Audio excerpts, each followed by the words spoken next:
अब बढ़ते हैं हम लोग अपने अगले प्रोग्राम की तरफ। एंड 300 प्लस प्रोग्राम की प्लेलिस्ट में अपना तीसरा प्रोग्राम है। एंड इसमें हम लोग डिस्टेंस फार्मूला को कैलकुलेट करने सीख रहे होंगे, जिसमें कि कुछ हम लोग मैथमेटिकल एक्सप्रेशंस को लिखने सीखेंगे। एंड x2 माइनस x1 का स्क्वायर, y2 माइनस y1 का स्क्वायर, जो इसमें पावर का टर्म होता है, पावर को लिखने सीखेंगे हम लोग।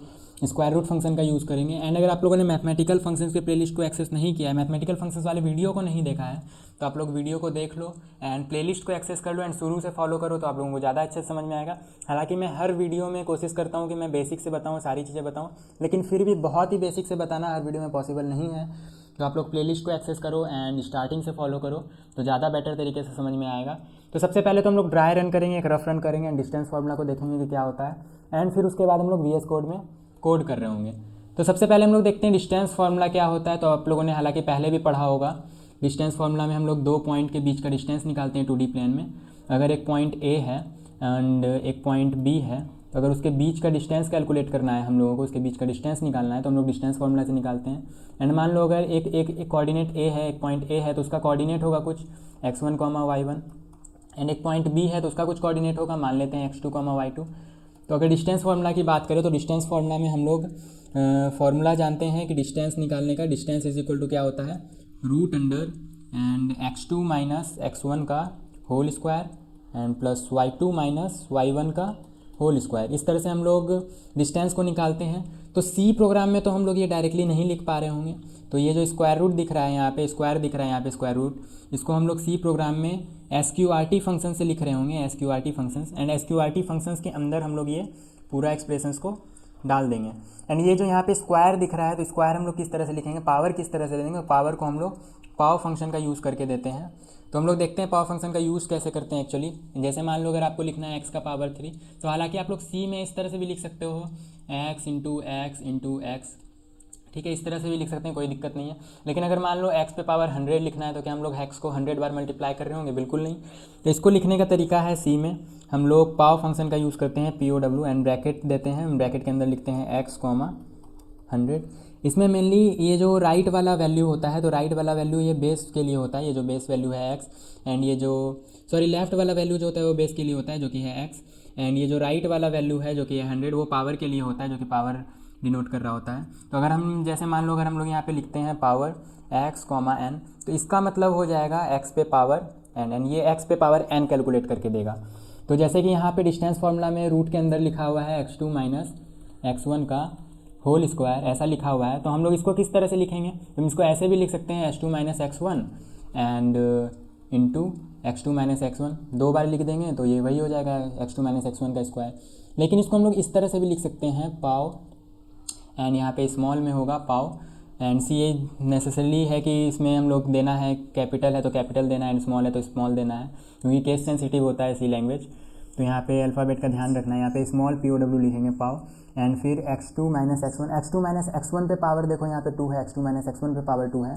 तो x2 माइनस x1 को हम लोग कॉमा के लेफ्ट साइड में लिख रहे होंगे, x2 माइनस x1, एंड इसको भी हम लोग ब्रैकेट से कवर कर देंगे, कॉमा, एंड फिर उसका स्क्वायर कर रहे हैं तो यहाँ पे लिखेंगे स्क्वायर, एंड इस पूरे को ब्रैकेट के अंदर डाल देंगे। तो इसका मतलब क्या हो जाएगा, इसका मतलब हो जाएगा x2 माइनस x1 का होल स्क्वायर।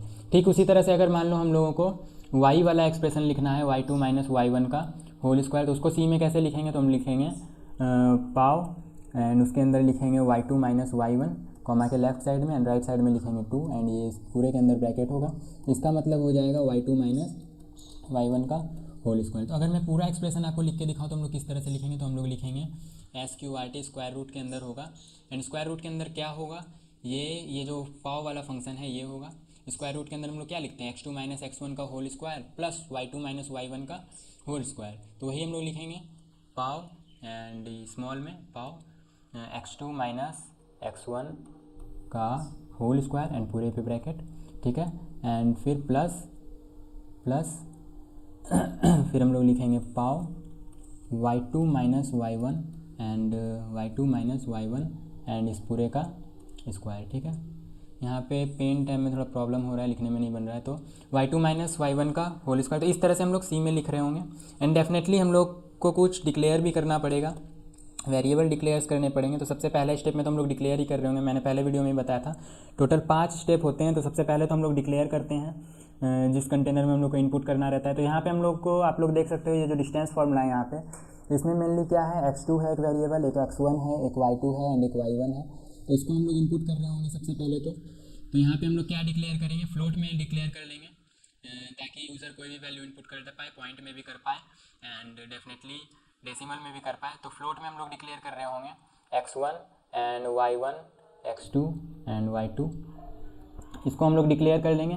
एंड जो रिज़ल्ट आएगा तो रिज़ल्ट को भी तो किसी कंटेनर में स्टोर करना होगा, तो इसको स्टोर करने के लिए भी हम लोग एक कंटेनर बना लेंगे, एक वेरिएबल बना लेंगे।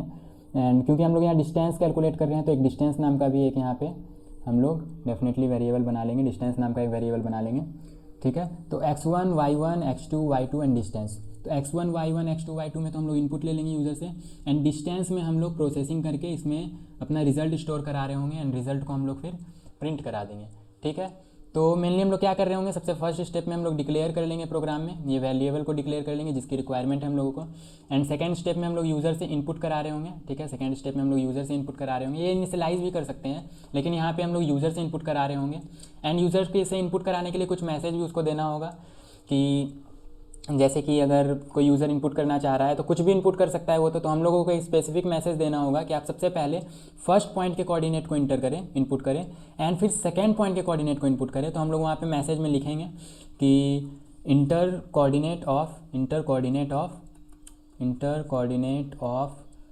First point, inter coordinate of first point, definitely हम लोग वहाँ लिखेंगे inter coordinate of first point x1, y1 respectively, x1, y1 respectively. ये शायद थोड़ा एप्लीकेशन स्लो चल रहा है, ये एप्लीकेशन थोड़ा हैंग हो रहा है, इसमें थोड़ा प्रॉब्लम हो रहा है। तो इंटर कर लेंगे हम लोग x1, y1 रिस्पेक्टिवली, यूज़र को मैसेज दे देंगे, ये वाला मैसेज यूज़र को दे देंगे। तो यूज़र जैसे ही इस मैसेज को पढ़ेगा तो वो x1 और y1 कोऑर्डिनेट इंटर कर देगा फर्स्ट पॉइंट का। एंड ठीक इसी तरह से हम लोग एक और मैसेज दे देंगे एंड उससे यूज़र से इनपुट ले लेंगे। एंड इनपुट लेने के लिए मैंने बताया था स्कैनफ फंक्शन का यूज़ करते हैं। तो प्रिंटफ से हम लोग ये मैसेज दे रहे होंगे यूज़र को एंड स्कैनफ से उससे इनपुट ले रहे होंगे, तो डिक्लेयर कर देंगे एंड फिर इनपुट ले लेंगे। इनपुट लेके हम लोग इस चारों वेरिएबल में हम लोग स्टोर करा देंगे। ये जो 4 कंटेनर हम लोगों ने बनाया है, 4 वेरिएबल बनाए, इसमें हम लोग स्टोर करा देंगे। एंड उसके बाद फिर थर्ड स्टेप जो होगा प्रोसेसिंग वाला होगा, थर्ड स्टेप जो होगा प्रोसेस वाला होगा। तो प्रोसेस करा लेंगे हम लोग एंड उसको कहाँ स्टोर करा देंगे, डिस्टेंस वाले कंटेनर में हम लोग स्टोर करा देंगे प्रोसेस करके। यहाँ पे हम लोग वही एक्सप्रेशन लिख रहे होंगे, डिस्टेंस इज इक्वल टू जो एक्सप्रेशन मैंने आपको लिख के दिखाया सी के लिए हम लोग वो लिख रहे होंगे, और उसको जाके हम लोग डिस्टेंस वाले कंटेनर में असाइन कर देंगे। यहाँ पे जो कैलकुलेट होके आएगा उसको डिस्टेंस में असाइन कर देंगे। एंड फिर फोर्थ स्टेप में फाइनली हम लोग क्या कर लेंगे, प्रिंट करा लेंगे एंड यूज़र को डिस्प्ले करा रहे होंगे, आउटपुट दे रहे होंगे यूज़र को कि हम लोग का ये रिज़ल्ट आया है। तो हम लोग चलते हैं VS कोड में एंड VS कोड में चल के देखते हैं कि हम लोग किस तरह से टाइप कर रहे होंगे। तो सबसे पहले तो हम लोग हेडर फाइल इंक्लूड कर लेंगे जो कि hash include stdio.h, header file include कर लेंगे। एंड यहाँ पे आप लोग ध्यान रखना कि यहाँ पे मैथमेटिकल फंक्शंस क्योंकि यूज़ होने वाला है, तो यहाँ पे हम लोग एक मैथ का हेडर फाइल भी इंक्लूड करेंगे, हैश इंक्लूड math.h, क्योंकि मैथ वाला मैथमेटिकल फंक्शंस भी हम लोग यूज़ करने वाले हैं जो कि हेडर फाइल में डेफिनेटली स्टोर होता है। एंड मैंने सारी बेसिक चीज़ें आप लोगों को बता रखी है, तो आप लोग देखना जरूर, प्लेलिस्ट को एक्सेस कर लेना। तो math.h फाइल हम लोग इंक्लूड कर देंगे ताकि मैथमेटिकल फंक्शंस का भी हम लोग यहाँ पे यूज़ कर पाए। एंड अब डिक्लेयर करेंगे हम लोग इंट मेन फंक्शन के अंदर हम लोग अपना काम करते हैं। तो इंट मेन फंक्शन हम लोग ले लेंगे, कर्ली ब्रेसेस ओपन करेंगे, क्लोज करेंगे, उसके अंदर हम लोग अपना कोड लिख रहे होंगे। तो सबसे पहले डिक्लेयर कर लेते हैं फ्लोट में, float x1, y1 and x2, y2, x1, y1 first वाले पॉइंट के लिए एंड x2, y2 सेकेंड वाले पॉइंट का कोऑर्डिनेट के लिए, ठीक है। एंड एक डिस्टेंस वेरिएबल भी हम लोग को बनाना है, डिस्टेंस नाम का एक कंटेनर भी बनाना है जिसमें हम लोग प्रोसेस किया हुआ एक्सप्रेशन को स्टोर करा रहे होंगे, प्रोसेस इनपुट रिजल्ट आया हुआ वाला वैल्यू को हम लोग स्टोर करा रहे होंगे, ठीक है। तो अब उसके बाद हम लोग क्या करेंगे, इनपुट ले लेंगे यूज़र से, जिसके लिए हम लोग यूज़र को एक मैसेज दे रहे होंगे, प्रिंटफ। क्या मैसेज दे रहे होंगे, सबसे पहले हम लोग यहाँ पे \n का यूज़ करेंगे ताकि हम लोग का फॉर्मेटिंग थोड़ी सी अच्छी हो जाए। नेक्स्ट लाइन में हम लोग कोड को मैसेज करा रहे होंगे एंड अलग अलग करके एक लाइन में एक मैसेज करा रहे होंगे एंड फिर इनपुट ले रहे होंगे। तो उसके लिए फॉर्मेटिंग के लिए हम लोग यहाँ पे \n लगा रहे हैं ताकि जितना भी कोड है वो नेक्स्ट लाइन में चला जाए, ठीक है। तो \n देके हम लोग यूज़र से इनपुट ले रहे होंगे। सबसे पहले तो उसको मैसेज दे रहे होंगे कि inter coordinates of first point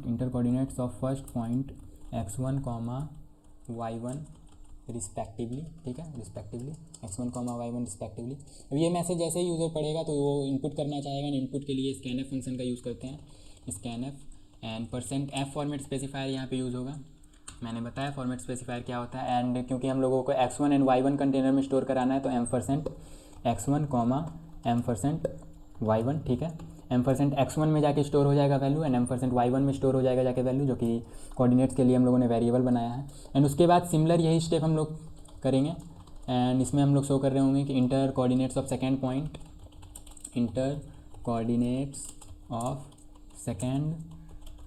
x2 y2 respectively, ठीक है। ये हम लोग कर लेंगे।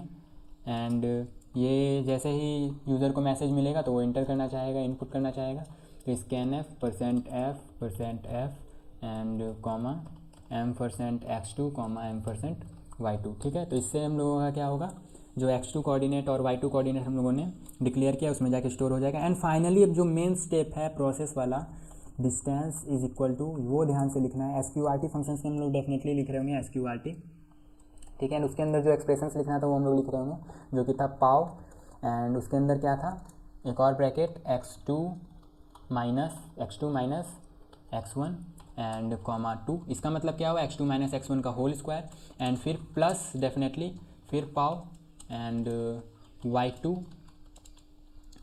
एक और ब्रैकेट होगा यहाँ पे y2 minus y1 and comma 2। इसका मतलब क्या हो, y2 माइनस y1 का होल स्क्वायर। तो अगर आप पूरा एक्सप्रेशन ध्यान से देखो तो पूरा एक्सप्रेशन में आप लोगों को देखने में समझ में आ जाएगा, देख के समझ में आ जाएगा कि ये एक स्क्वायर रूट फंक्शन हमने यूज़ किया है। स्क्वायर रूट फंक्शन के अंदर हम लोग ये पूरा एक्सप्रेशन लिख रहे हैं। एंड ये कौन सा एक्सप्रेशन है, तो ये जो लिखा हुआ है पाव x2 माइनस x1 कॉमा 2, इसका मतलब है x2 माइनस x1 का होल स्क्वायर। एंड ये जो लिखा हुआ है पाव y2 माइनस y1 कॉमा 2, इसका मतलब है y2 माइनस y1 का होल स्क्वायर। तो अगर हम लोग पूरा पढ़ना चाहे तो x2 माइनस x1 का whole square plus y2 minus y1 का होल स्क्वायर एंड इस पूरे का रूट अंडर, ठीक है। तो आप लोगों को ये समझ में आ गया प्रोसेसिंग वाला स्टेप।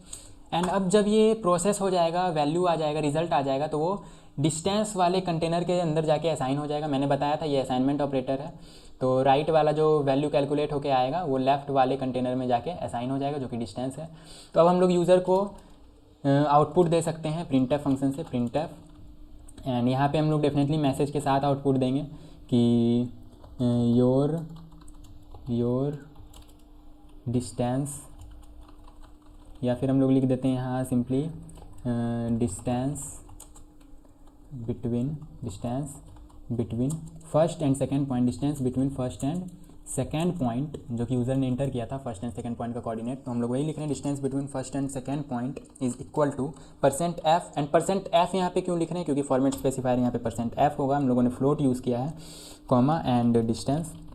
तो डिस्टेंस के अंदर जो वैल्यू होगा, जो डिस्टेंस के अंदर यहाँ पे वैल्यू स्टोर हुआ होगा प्रोसेसिंग होने के बाद, तो वो कहाँ आ जाएगा, %f के जगह पे आ जाएगा। तो हम लोगों को कुछ ऐसा एक्सप्रेशन दिखेगा, distance between first and second point is equal to something, जो कि रिजल्ट में सी प्रोग्राम कैलकुलेट करके दे रहा होगा, ठीक है। जो हम लोगों ने यहाँ पे एक्सप्रेशन लिखा है उससे कैलकुलेट होकर आ रहा होगा।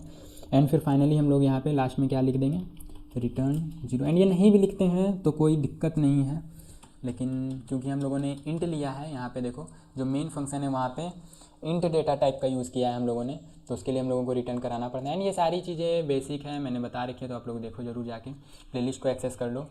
तो अब हम लोग को अगर इसको रन कराना है तो रन किस तरह से करा रहे होंगे, तो Ctrl+Shift+ दबाएंगे, Ctrl+Shift+ एंड टिल्ड देखो आप लोगों के लेफ्ट साइड में 1 के बगल में होगा एंड एस्केप की के नीचे होगा टिल्ड सिंबल। तो Ctrl+Shift+tilde, ठीक है।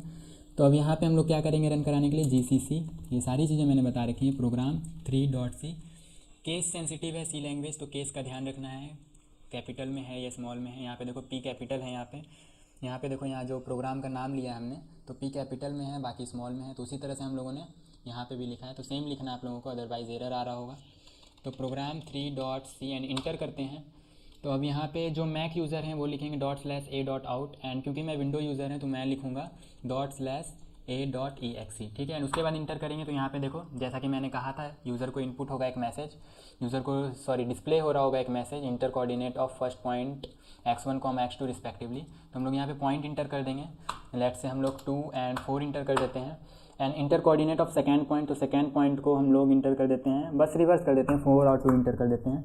मतलब फर्स्ट पॉइंट का कोऑर्डिनेट है 2 और 4, मतलब x कोऑर्डिनेट है 2 एंड y कोऑर्डिनेट है 4, एंड सेकेंड पॉइंट का x कोऑर्डिनेट है 4 एंड y कोऑर्डिनेट है 2। तो यहाँ पे हम लोगों ने इंटर कर दिया अब उसके बाद हम लोग इंटर करेंगे तो यहाँ पे देखो रिजल्ट निकल के आ जाएगा। तो distance between first and second point, distance between first and second point is equal to 2.828427, ठीक है। तो ये हम लोग का रिजल्ट कैलकुलेट होके आ गया। एंड यहाँ पे देखो जैसा कि मैंने बताया था फ्लोट में 6 डिजिट तक यहाँ पे वैल्यू शो होती है। तो देखो 6 डिजिट तक शो हो रहा है। अगर आप लोग चाहते हो सिंप्लीफाइड वे में शो हो, यहाँ पे सिंप्लीफाइड वे में वैल्यू शो हो, लास्ट में 2 डिजिट ही आए डेसिमल के बाद, तो आप लोगों को सिंपली यहाँ पे ये जो %f हम लोगों ने लिखा है प्रिंटफ फंक्शन में, यहाँ पे आप लोगों को .2 कर देना है। .2 मीन्स डेसिमल के बाद 2 डिजिट चाहिए, ठीक है। तो इससे क्या होगा, इससे देख लो आप लोग क्या होगा। हम लोग फिर से प्रोग्राम को रन कराते हैं एंड सेम चीज़ यहाँ पे हम लोग इनपुट करते हैं 4 and 2 एंड सेकेंड पॉइंट के कोऑर्डिनेट के लिए 2 and 4, 2 and 4, ठीक है। देखो 2.83 सिंप्लीफाइड वे में आ गया है। तो उम्मीद है आप लोगों को समझ में आ गया होगा ये प्रोग्राम कि हम लोग किस तरह से करते हैं। एंड शुरू से आप लोग फॉलो करो। हम लोगों ने मैथमेटिकल फंक्शंस पढ़ा है एंड ये जो छोटे मोटे फंक्शंस हैं प्रिंटफ, स्कैनफ, ये किस तरह से काम करता है, ये क्या होता है। एंड हम लोग जो एक्सप्रेशंस लिख रहे हैं इससे अच्छे अच्छे एक्सप्रेशंस हम लोगों ने लिखने सीखे हैं मैथमेटिकल फंक्शंस वाले में। एंड सिर्फ एक फंक्शन नहीं, मैंने बहुत सारे फंक्शंस को बता रखा है, तो आप लोग ज़रूर देखो एंड प्लेलिस्ट को एक्सेस कर लो। तो इस तरह के हम लोग, एंड ये तो अभी तीसरा प्रोग्राम है, हम लोग 300 प्लस प्रोग्राम सॉल्व कर रहे होंगे। एंड अभी काफ़ी बेसिक चल रहा है। जब हम लोग एरे वाले प्रोग्राम में आएंगे, स्ट्रिंग वाले प्रोग्राम में आएंगे, तो डेफिनेटली हम लोग काफ़ी सारी चीज़ें पढ़ेंगे। 2D मैट्रिक्स जब हम लोग पढ़ेंगे एंड 2D एरे जब हम लोग पढ़ेंगे एंड 1D एरे जब पढ़ेंगे, मैट्रिक्स मल्टीप्लिकेशन वगैरह, ये सारी चीज़ें देखेंगे। फिबोनाची सीरीज़ एंड एक कैलकुलेटर बनाने भी देखेंगे। सिंपल सा एक कैलकुलेटर बनाएंगे जिसमें कोड तो काफ़ी लंबा चौड़ा लिखना पड़ेगा, लेकिन वो सारी चीज़ें भी आप लोगों को लिखने आ रही होंगी अगर आप लोग इस प्लेलिस्ट को पूरा फॉलो करते हो, सारा 300 प्लस प्रोग्राम सॉल्व करते हो, तो आप लोग गारंटेड है कि सी में प्रो हो जाओगे। एंड सी में क्या कॉन्सेप्ट तो हर प्रोग्रामिंग लैंग्वेज में सेम ही होता है। जितने भी क्वेश्चंस होते हैं हर प्रोग्रामिंग लैंग्वेज में सेम कॉन्सेप्ट ही होता है, बस कोड करने का तरीका थोड़ा अलग अलग होता है। तो आप लोग डेफिनेटली इसको फॉलो करो तो बहुत सारे प्रोग्राम को आप लोग मास्टर कर लोगे एंड हर प्रोग्रामिंग लैंग्वेज में आपको यूज़ आएगा। तो मिलते हैं अब अगले प्रोग्राम में।